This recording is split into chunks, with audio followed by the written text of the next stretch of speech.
Welcome to another episode of Trippy Food. Today we are in Long Beach, Washington, and we're here to check out Marsh's Free Museum. Marsh's Free Museum's been around since about 1921, and basically it's a collection of different oddities, stuffed animals, animals with two heads, old arcade machines, but the main draw is Jake the Alligator Man, who's part human and part alligator. We'll check that out in a little bit. There's also some crazy stuff outside. World's largest chopsticks across the street. They have the world's largest frying pan, the world's largest razor clam. So we'll check that out afterwards. But let's go inside and check out what cheerful insanity they have in store for us.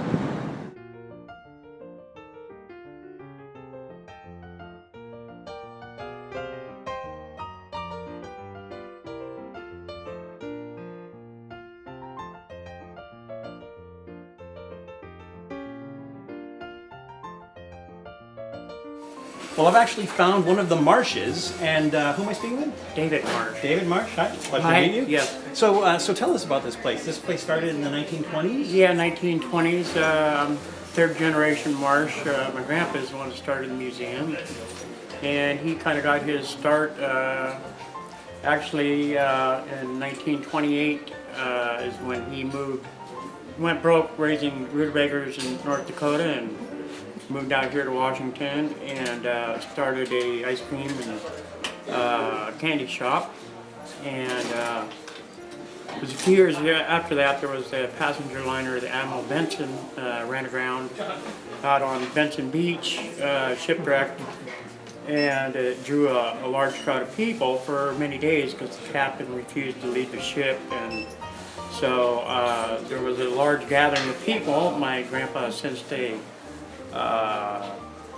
business opportunity and opened up a temporary hamburger stand down on the beach in Benson Beach, and that led to him opening up a restaurant later in Long Beach and bar. And subsequently a lot of his bar patrons couldn't pay for their bar bills, so they would bring in items of interest or to pay off their bar bills. And in order for my grandpa to let those patrons remember that they owed a bar bill, he would put those items up on the wall. And So that's what started the museum? That's what started the museum, is basically he had a lot of unpaid bar bills that he was collecting on with items, that you see behind us here. And that led to him starting the museum shortly after that in 1935. So when did you guys get Jake? Jake, we got in 1968, I believe. Do you know his story at all? Or? Well, he came out of the Cliff House in San Francisco, which burnt down, and it was my parents who came across another antique dealer back in Long Beach, California, and it was up for sale, and so they bought it reluctantly. They had to pay $700 for it. That was a bit of cash back. That was a bit of cash back then, and actually they drove away without buying it, and then my mom made my dad turn around. They went and bought it, and he has since become kind of a cult figure to a lot of people. Mm-hmm. But we'll have to check him out afterwards. Yeah. So we've just been collecting ever since, and I imagine the place has grown in size, right? yeah, it has.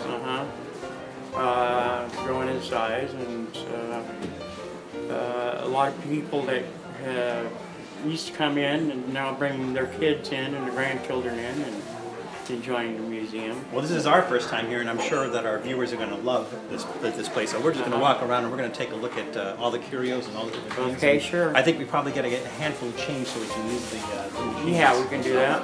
All right.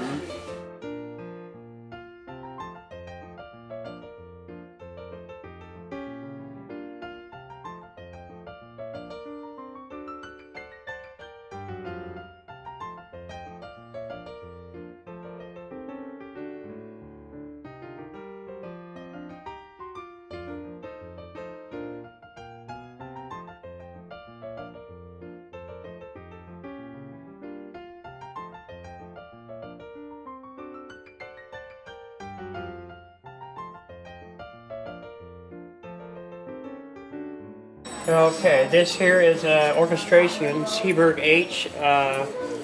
And so only 2 of these that exist on the West Coast, and there's about, I guess about 12 of them known to exist that are operational in the country now. In 1920, this machine cost $3,775, and then it's supported by the, this is beauty, this is strength, and it has 14 instruments on it. It's a solo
This place is absolutely amazing. You just walk through the aisles. In addition to things that you can buy, souvenirs and things like that, there's just so many curios and antiques and unusual items and player pianos and jukeboxes. It's just incredible. So you want to grab a handful of change, go through there, and make those machines work, everything. This is just amazing. It's really great that they're carrying on a legacy, and that this has stayed in the family and continues to be an attraction.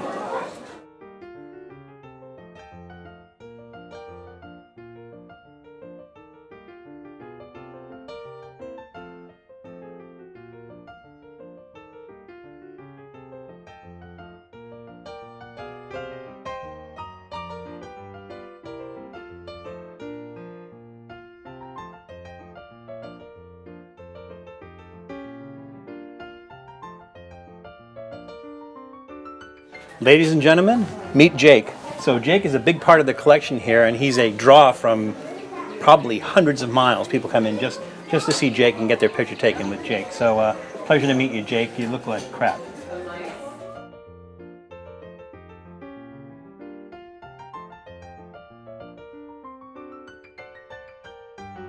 Well, this has been pretty incredible, but we get all kinds of large things waiting for us across the street, so let's take a walk over there.